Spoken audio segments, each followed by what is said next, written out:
All right. Here we are at the October CO Lab talk, and it's great to have you guys today. We have a special guest. It's Tom Sparough. It's our member of the board and an amazing storyteller and juggler and a collector of great stories. Most of them are, well, hilariously influencing with their meeting. And today, Tom will talk about, since it's October, Tom will talk about something really spooky and influencing at the same time. And Tom prepared a special book. I'm sorry, Tom. It's my Russian nature.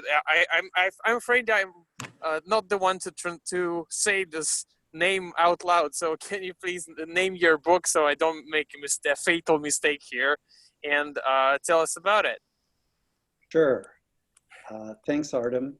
The name of the book is Mr. Baitenswitch, Ghost Stories to Keep You and Your Organization Alive. And the Mr. Baitenswitch is a play on a common thing that advertisers sometimes use, which is to bait someone with like an incredible price.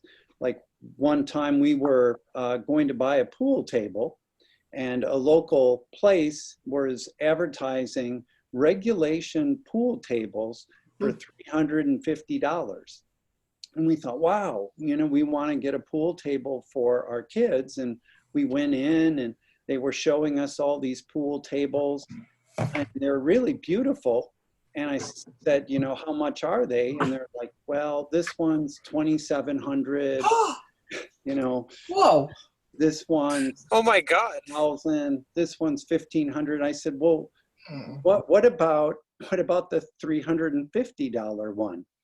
And they pointed over to this little tiny pool table. I said, what is that? They said, that's the one for $350. And I said, but it said it's regulation. And they said, regulation means that the length is twice the width. So this particular pool table was, 2 feet wide and 4 feet long. It was regulation. Wow. Wow. So that was an example of bait and switch. Bait you with a $350 regulation pool table. And once you get into the showroom, they show you all these beautiful ones. They switch it over on you. And wow, that's a great tool for marketing, I guess. Yeah. Hey, Artem, it's good to see you. Hi. So I wanted to have one of my ghost stories be about that. And that particular story, I'm not going to tell today, but the essence of it is that there's somebody calling a call center that sells flashlights. And this guy is saying that his flashlight isn't working, and he's being very abusive. And it reveals itself that the man is actually calling from the grave, and he just has this flashlight to keep him illuminated in his casket. And he keeps baiting the customer service representative by calling him a piece of slime who doesn't care about him. You're not really interested in helping me. And the call is discontinued, but that guy continues to somehow reach this same member on the call center. And when he does, eventually the guy loses his temper. And when he loses his temper, sometimes if we lose our temper, it takes us to places we do not want to be. In this case, there's the switch. So the guy who was in the grave now becomes the person at the call center, and the person at the call center ends up in the grave. And that's the bait and switch of that particular story. And wow. I think that that's really important, because it's so hard when you're on the front lines of any organization dealing with the public, and public can be really nasty to us. And if we're nasty back, it comes right on us. Mm. So we have to figure out ways, to protect ourselves. And that's what that story is about, although it doesn't quite work out for them. Wow. Yeah. That's a great story. Yeah. I love that story.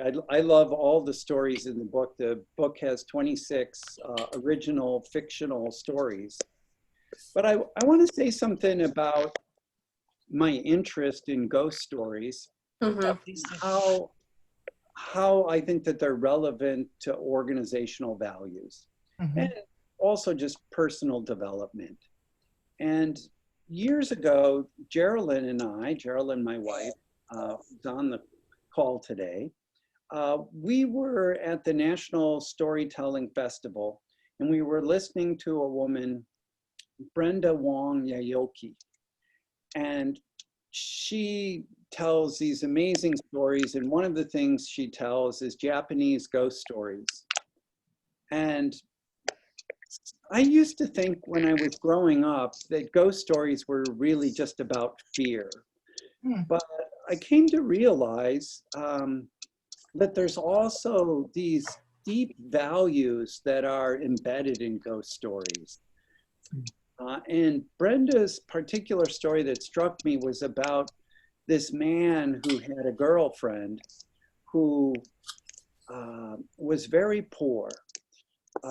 And it came to pass that there was another woman who took an interest in him, and she was very wealthy and very connected and very beautiful and very interested in his body. And this poor woman was much more reserved, but very faithful. And this man had to make this choice of which way does he go? Does he go for the money and the connections and the beauty and the glamour? Or does he go for the steadfast love of his girlfriend that he had for a long time? And he is lured into the world of the money and the connections. And at first it's so wonderful, and then it starts to be that the woman who was so beautiful adds some weight, and her charms and her interest in him becomes a burden. And slowly that continues so that she becomes this villainous, "Come, husband, let me have your body." And he's trapped in this world. And in the end, when he dies, if I remember the story correctly, he's reunited with the one that he loved originally, that would have been the wise choice. But it's too late, and he can't have her. And he sees what he's missed, and she's angelic. And the world that he chose is hideous.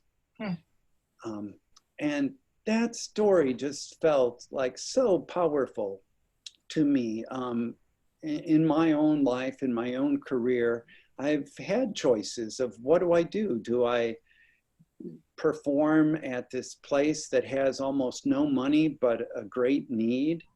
Or do I just, fly across the country and do a job that really doesn't care about me? They're just filling a slot, but they want somebody hot, and I just happen to fit the bill, but they don't really seem to care about me. That's a generalization, because sometimes people who want you because you're hot really do care about you, and they're really good people. And other times they don't care about you, and they're not what I would call the people that I want to associate with. So it's continual discernment. And ghost stories brought me to that discernment. I have another example I want to share, one that I just did a LinkedIn article on. And this is Edgar Allan Poe's story, the Telltale Heart. Mm. It's a very famous story. Not that many of us remember exactly how it all goes, but I was thinking there's some lessons from it. And just as a kind of reminder, or if some people who listen to this don't know the story at all, Poe is this writer of horror. And this particular story is about a person who's killed someone, and he's proving by his description of what he's done that he is not mad, that he is not crazy. And he says, would a crazy man do this? And basically what happened was that the old man that this person killed had an eye. And the narrator describes it as an eye of a vulture, an eye that had a blue film over it. And the eye was always staring at him, and he couldn't take it anymore. So he set out to destroy the eye and rid of himself of it forever. And then he has this elaborate little scheme where he has a lantern and he goes into the man's room at night to kind of indoctrinate him that the door would be open and there would be just the tiniest sliver of light, and he would stand there night after night. I remember this. And eventually, one night the man says, "Who's there?" And he says, "Now would a madman be able to do this? Would a madman be able to stand there with the lantern and not move even a muscle and have just the slightest bit of a spider web of light travel through the room?" And when it did, it was on the eye. I remained there, but the eye was on me, and eventually he can take it no longer. And so he leaps upon the man, throws his bed over, and it doesn't say exactly, but he suffocates the man. And then it comes out in the story, what he does is he cuts the man up into pieces, pries open the boards of his bedroom on the floor, puts him into there, and then the police arrive because somebody's complained that they've heard a scream. And he takes the police into the very room where he's done this deed and where the body is buried. And he's explaining to the police all these things that he knows nothing, but he keeps hearing the heartbeat of the man that he killed, the telltale heart, the kind of dum dum, dum dum. And eventually he can't take it anymore, and he confesses what he's done, and he pulls up the boards to free him of that awful sound. So this is one of Poe's masterpieces. Yeah. And when we listen to it, we might think, what is the value in that? What lessons could we take from that other than just it's a scary, kind of perverse, horrible tale?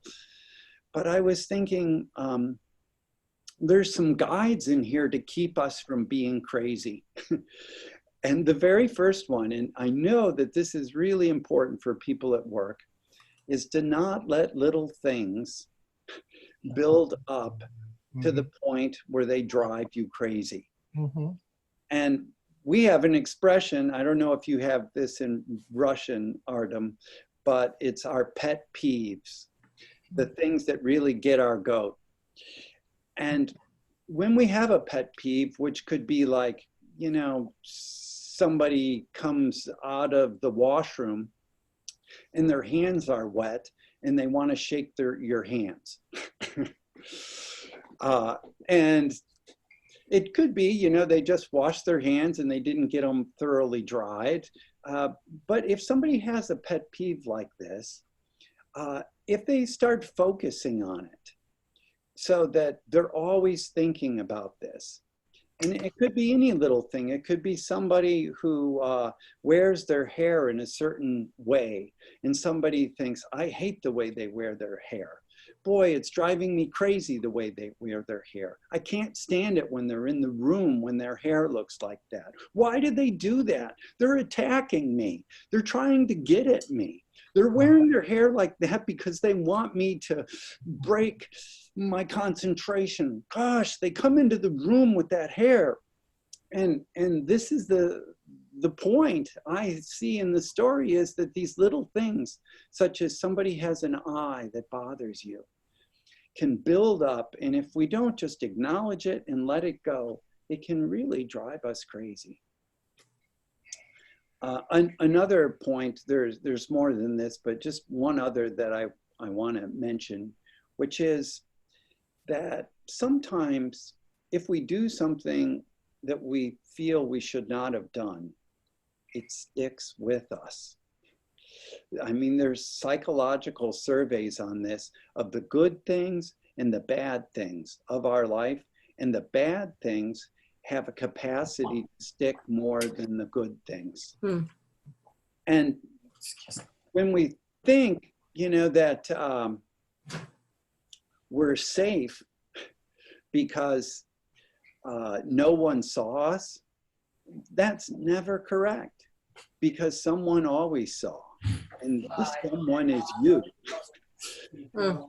And that sticks with us.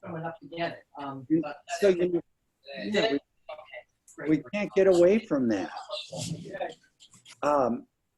In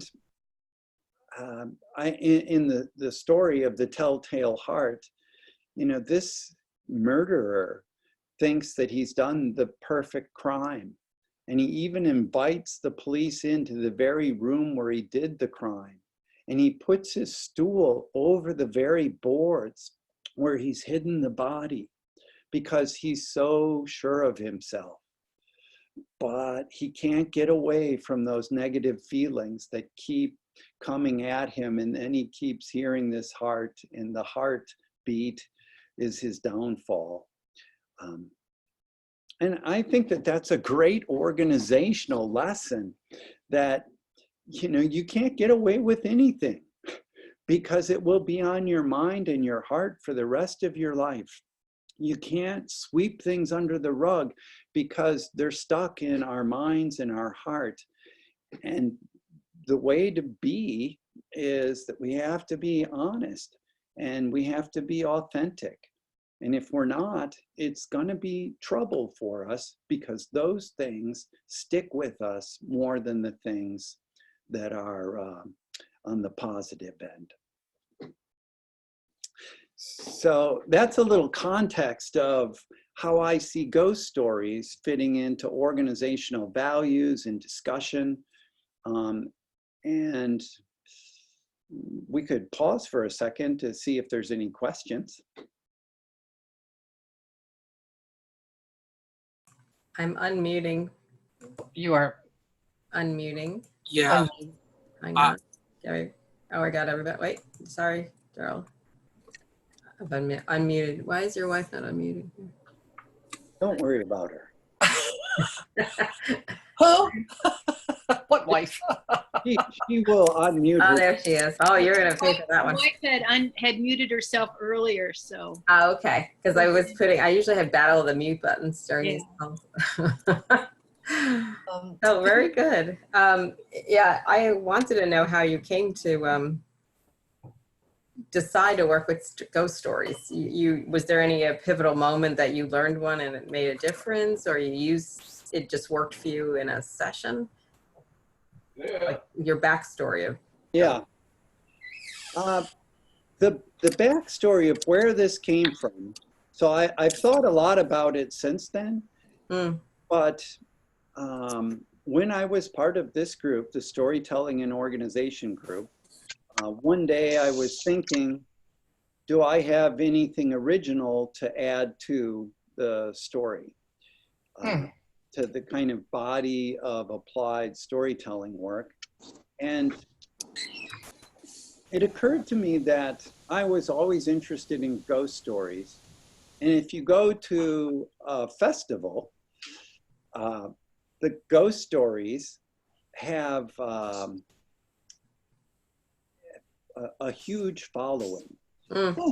Like at the National Storytelling Festival, it's a special ticket to go on Friday night. It's a special ticket to go on Saturday night. If you want to go to ghost stories, you have to pay extra. And there's other, festivals that have survived because of their ghost story sessions that just draw people. And I started thinking, I wonder if ghost stories could be applicable to the organizational work that we're all talking about and thinking about. Okay. And then I started playing with that idea. I told it to some people, and pretty much people said, Artem's home. You might mute Artem. Yeah, I just did.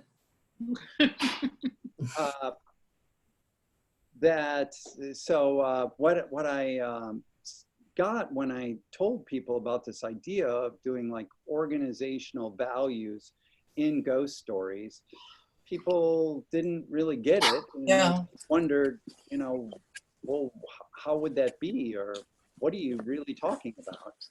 And it came to the point where if I was going to do it, I needed to write a story.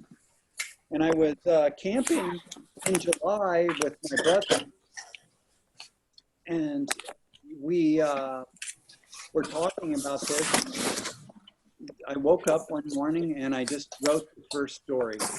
And I shared it with him, and he had critiques. It didn't exactly work for him, but he had a better idea.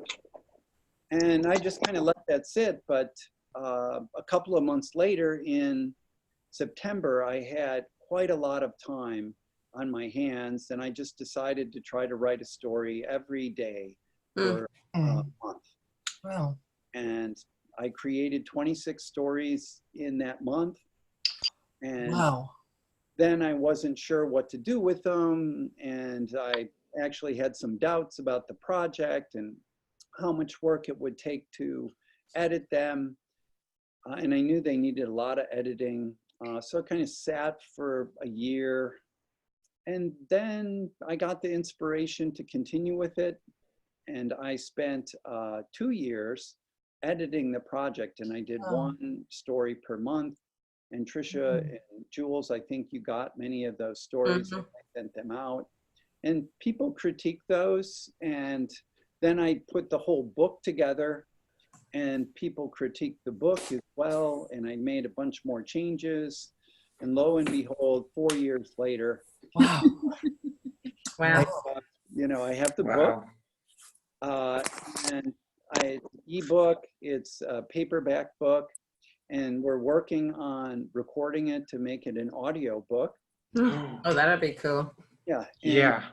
I'm going to be releasing the audio stories one per month for the next 26 months. The first one went out on the 13th of this month.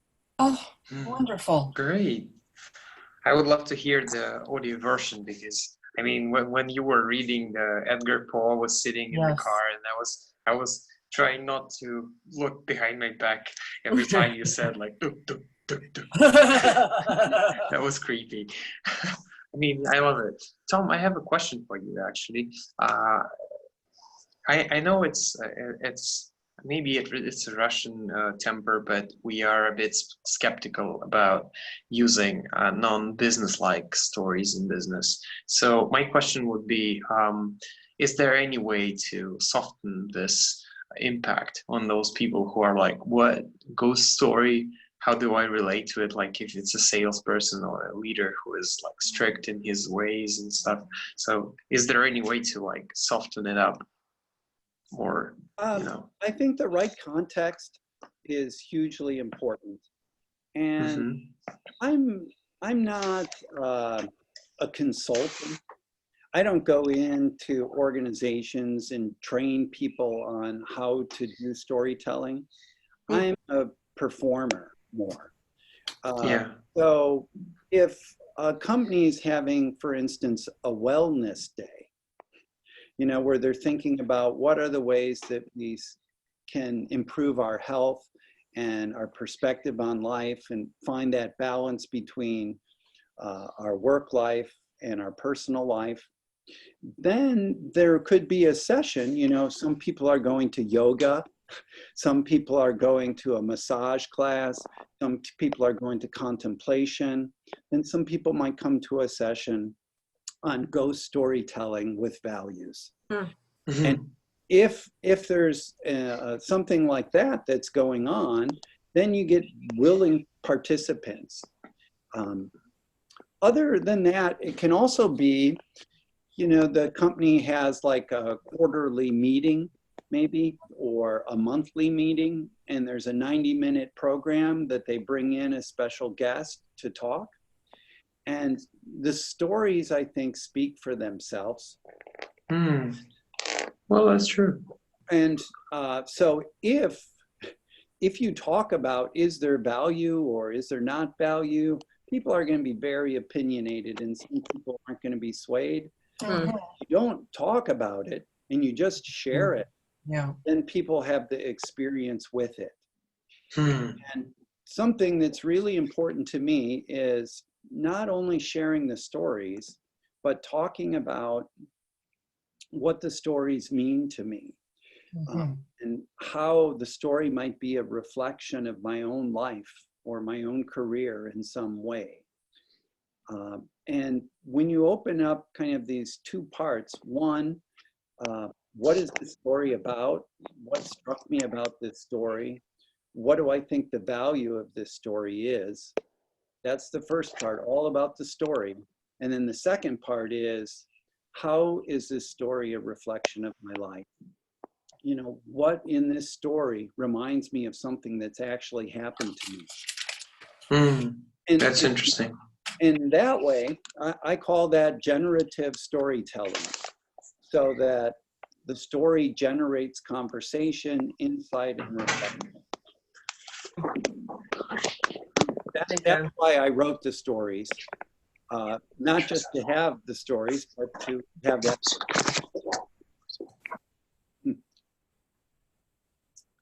Hi, So, Tom? yeah. I had to mute Trisha and Artem for 2 seconds there. Okay. Well, maybe we should have the story that I planned for Okay. this All right. afternoon. I'm going to mute us again so you can go forward.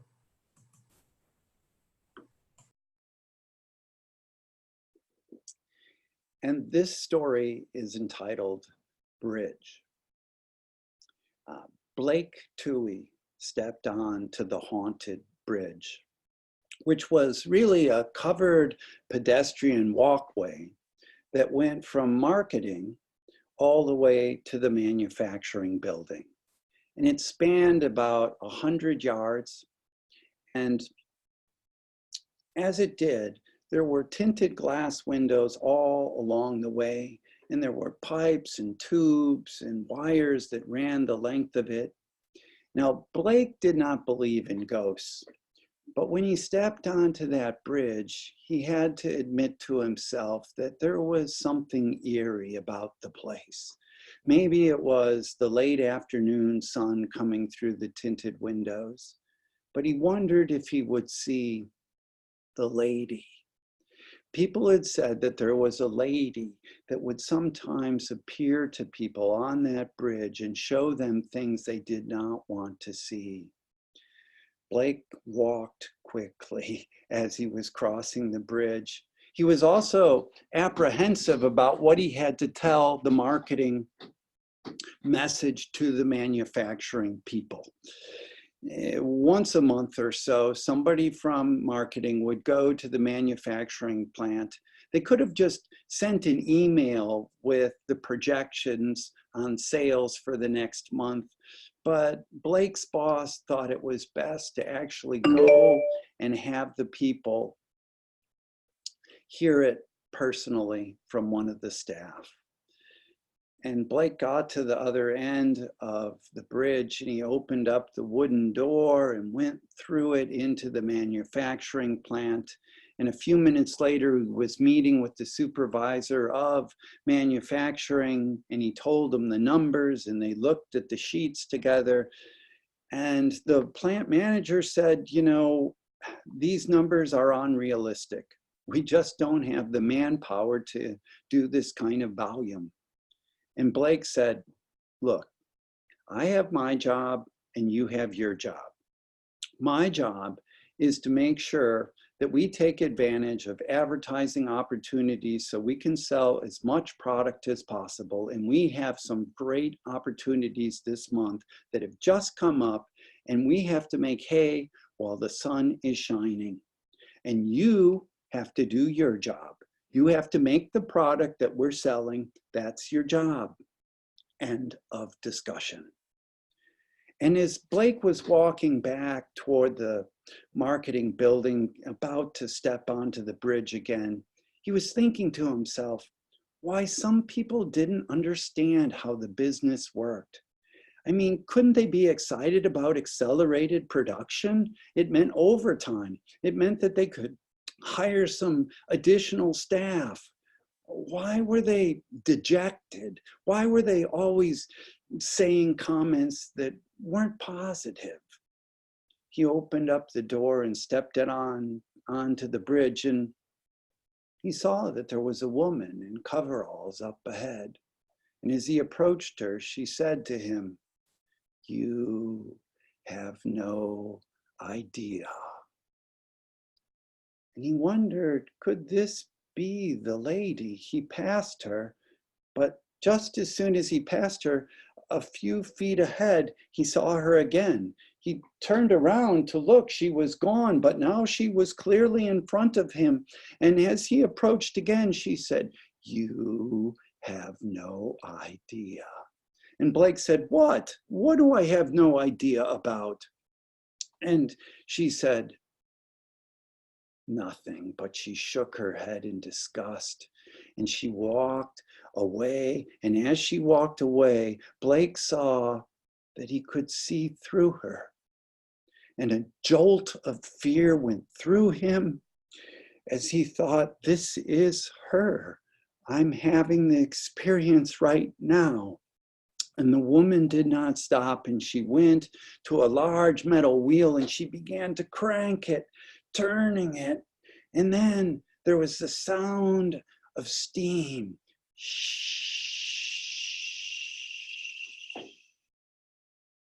And this tunnel of a bridge was suddenly filling with mist. And Blake took a step into the white, steamy mist. And when he did, he saw some colors up ahead. And the colors gradually took shape and focus. It was like a little movie playing, and the projection screen was the mist. And he heard it as well. He heard two people talking. There was a man in a suit saying, "We need it to be this material. This is what sells." But there was a man in coveralls saying, "We can't use that material. It's toxic. It's not safe." And the man in the suit said, "It's your job to make it safe. That's what sells. Now do your job." And then the images changed, and he saw like some sparkling water, and it was a pond, and there were birds chirping and frogs jumping. And then he saw a pipe coming into the pond and discharging into the pond, a kind of greenish color liquid. And he could see the factory in the distance. And now the birds were laying dead on the shore of the pond. And there were frogs decomposing and flies buzzing around.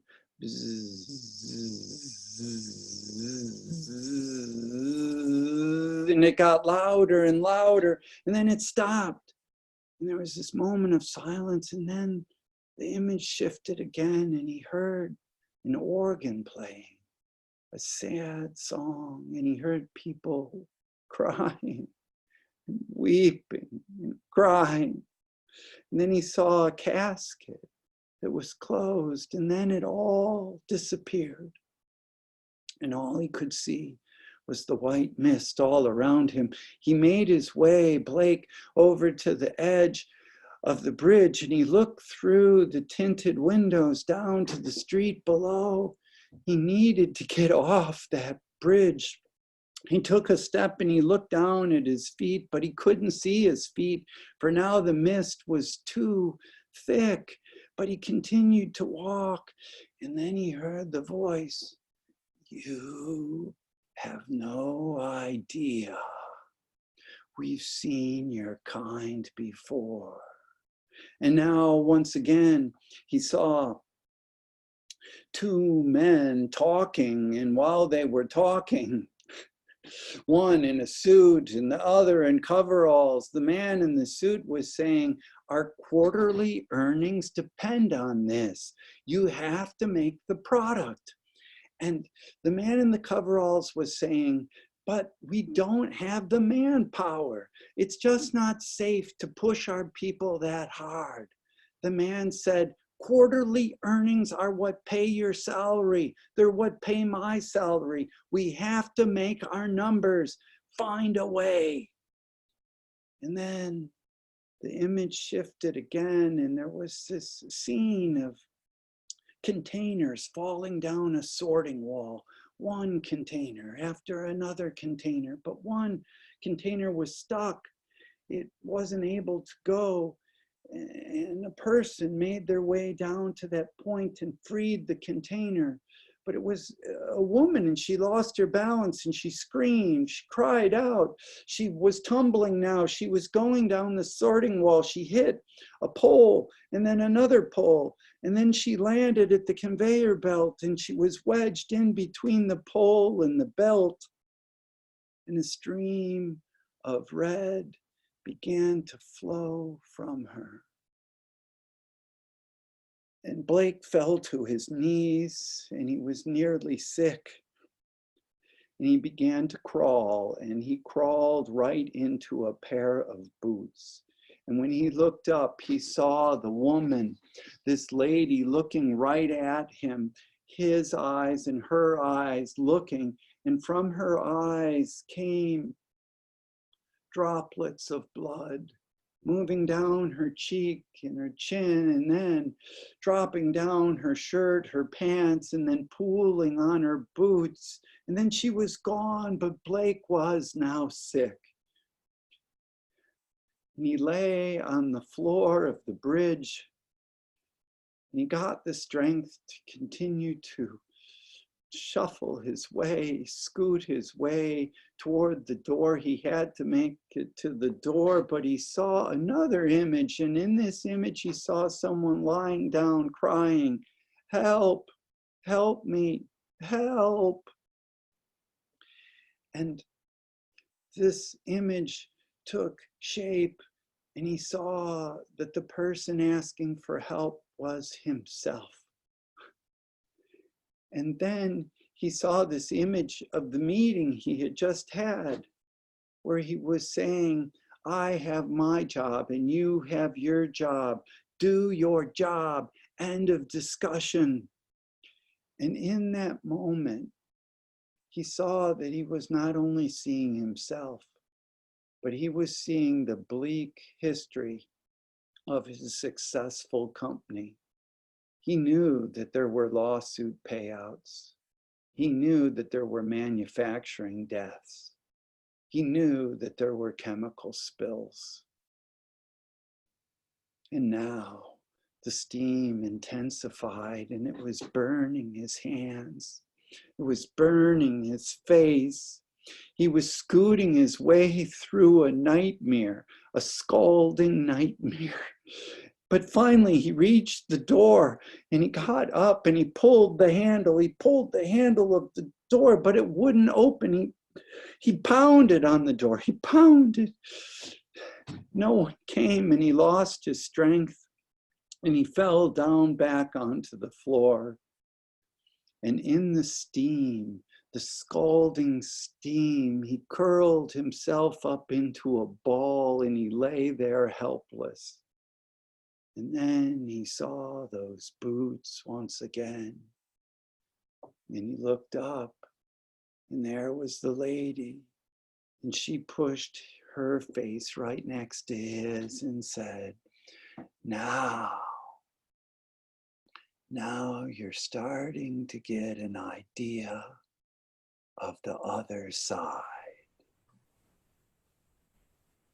And then, like the steam and the mist in the tunnel of that bridge disappeared, the lady, she vanished. And that's our story of the bridge. Wow. Wow.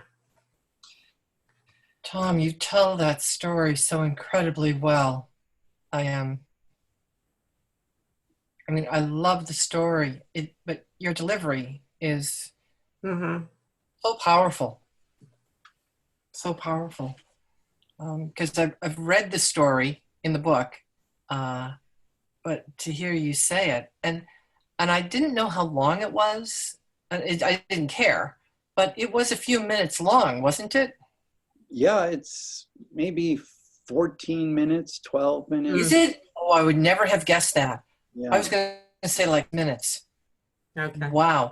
But I had no idea how long it was, and I was really riveted to, yeah, so I guess what I'm trying to say is that you bring so much to that content that I don't know if someone else could tell that story. Probably not, because it's your story. But yeah, it's you're so immersed in it, you know, that the audience becomes immersed as well. Yeah, so I think that that's a good point, Tricia, that I'd like to comment on, because I do think other people could tell this story. And there was a point where, you know, even though I've written these 26 ghost stories, I can't just tell them without rehearsing them, practicing them, and bringing them in on a deeper level so that I can share them. And so that's, in my experience, that's the way of it. Even if we don't like perform it, because especially in business storytelling, people don't usually perform it. But what we do need to do is know it so well that it comes out of us. So it's not about the performance techniques, which me as a self-admitted performer work at, you know, and so certain things like the buzzing of the bee and the hissing of the steam might not be natural for other people, but it is for me. But what other people could do is tell the essence of the story that really speaks to them. And this is, of course, not just ghost stories. This is any storytelling. right. We have to really know what we're sharing.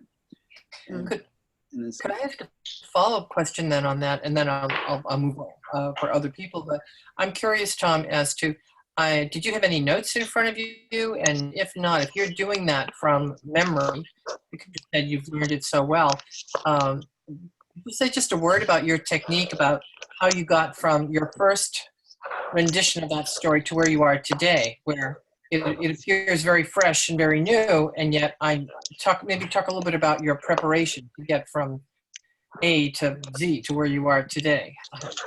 Yeah. What I do is I outline. You outline.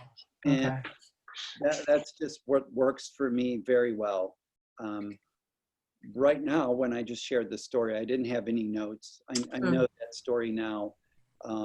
And we had Elizabeth Ellis, the master storyteller, at our session a few years ago for the Storytelling and Organization pre-conference at NSN's conference.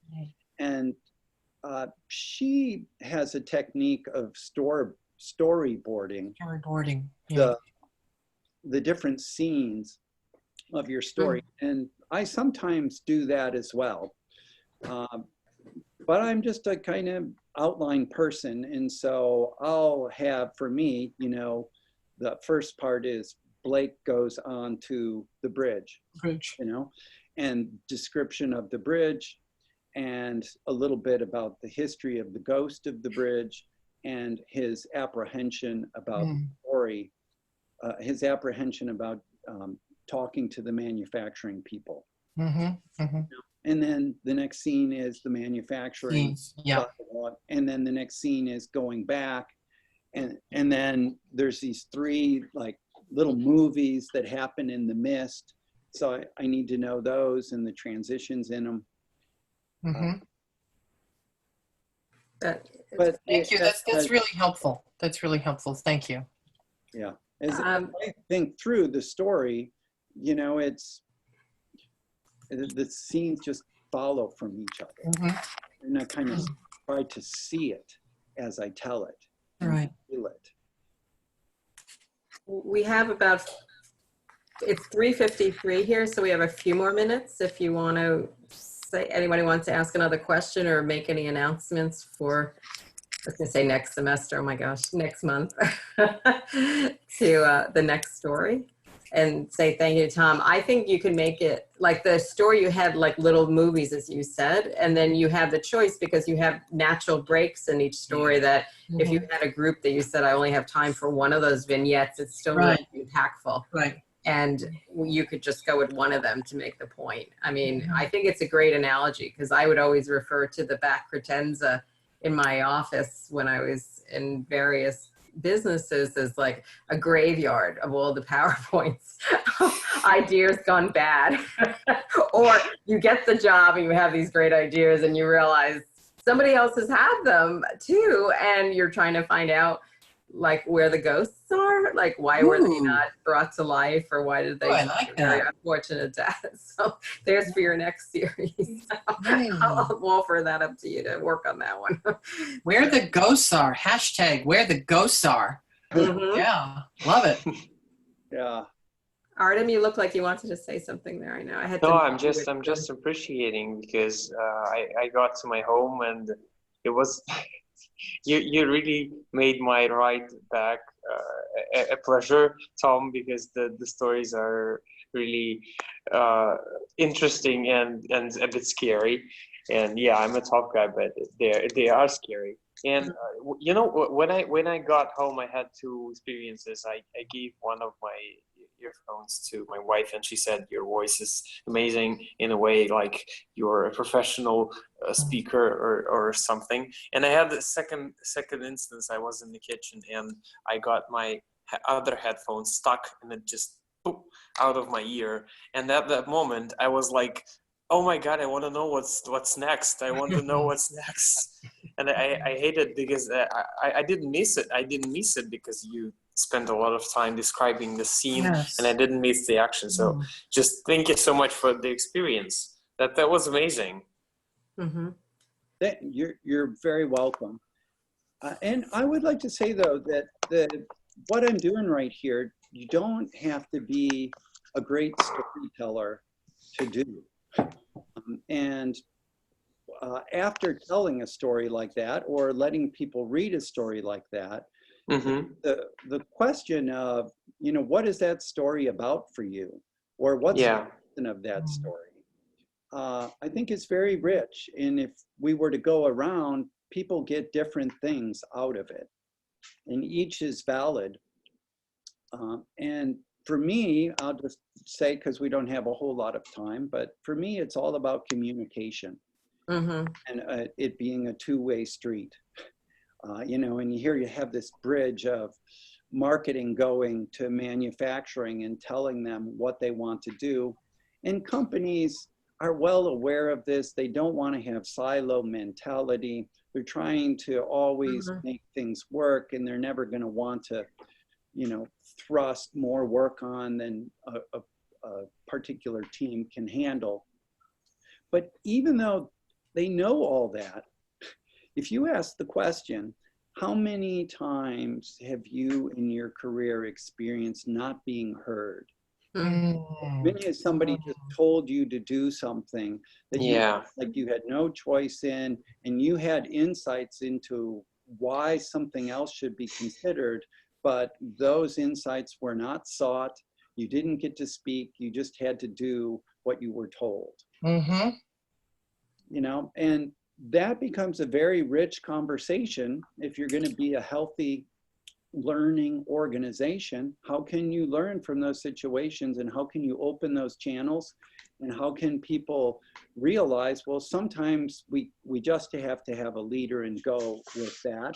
Mm-hmm. But other times we should have the dialogue go both ways, you know, bottom up, top up, full system. And I think that that's what this story is, a good method to open up that discussion. Okay. Tom, as a final one note, in the world where we're trying to find language and things in common that people can relate to and not get their heads into, especially with animation. Like I use animals sometimes, pictures of animals, because I feel like they're a little more neutral. And then the thing I liked about the ghosts is we all have that experience in different cultures, and we can dress in our head, we can dress them up. They can be wearing any costume, they can look any way. So I think it's also a very inclusive way to get a message across without saying, we all have watched training videos and saying, why did they make the blonde woman do that? Yeah, like, you know, or, you know, like certain behaviors that were dismissive, and we're all projecting on the screen. We stop listening because we're critiquing, you know, why they made those choices on who got to be the villain, who got to be the good guy, the good woman, etc. So I'd like the fact that the ghost speaks to something else, and it kind of gives a ability to step away and listen to the lesson. So it's cool. We're at 3:59 minutes. Yeah, and I also like the idea, you know, that ghost stories are often about life and death situations. Mm-hmm. And these are the most important things, right? Right. What gives us life, what kills us. Mm-hmm. So for me, if you're talking about the values that bring us life, or the values that can kill us, ghost stories are a perfect medium to look at these really important things. In the next 2 minutes, I'm On going to. point. Okay, so where is our next speaker in the date-wise? If we can just include it in this recording. Which date? Do we have a date? Oh, the next speaker would be Jeff Mead, and it will be on the 18th of November, a month and 3 days from now. But before we go to that, Tom, thank you so much. That was really an amazing experience. I had some, you know, this feeling when the hair stand up on your back. I don't know what the name in English, but I had it. Thank you so much, and it was really meaningful. Yeah.